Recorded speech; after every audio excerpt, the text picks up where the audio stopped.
শেখ হাসিনা কি সত্যিই বেঁচে আছেন, নাকি পর্দার আড়ালে ঘটে গেছে অন্য কিছু? সাম্প্রতিক সময়ে এই প্রশ্নটি আর কেবল কৌতূহল নয়, দিন দিন অনেকের মনে জোরালো সন্দেহ হয়ে দানা বাঁধছে। শেখ হাসিনা দেশ ছাড়ার পর ইতোমধ্যে প্রায় 2 বছর কেটে গেছে, কিন্তু এত দীর্ঘ সময়ের মধ্যে অনলাইনের কোনো লাইভ ভিডিও তো দূরের কথা, ভারতের কোথাও কি তাকে দেখতে পাওয়া গেছে? মানুষ তো শরীর মন চাঙা রাখতে বছরে 2-1 দিন হলেও একটু খোলা হাওয়ায় বের হয়, কোনো পার্কে হাঁটাহাঁটি করে, কিন্তু তার ক্ষেত্রে যেন সম্পূর্ণ নীরবতা।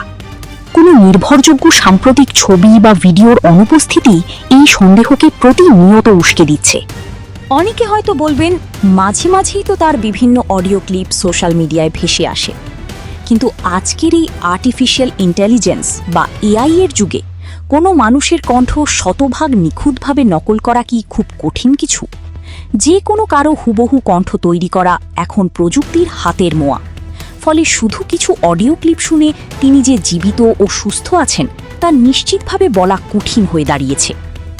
তবে কি এই রহস্যের অন্তরালে লুকিয়ে রয়েছে বড় কোনো সত্য?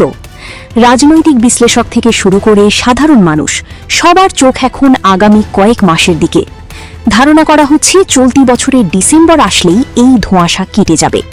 সত্য কি ঢাকা পড়ে থাকবে, নাকি ডিসেম্বরেই উন্মোচিত হবে সব রহস্য?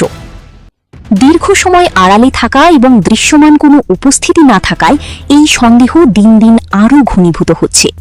এ বিষয়ে আপনার মতামত কি? আসলেই কি এটি কেবলই গুজব, নাকি এর পেছনে রয়েছে অন্য কোনো হিসেব নিকাশ?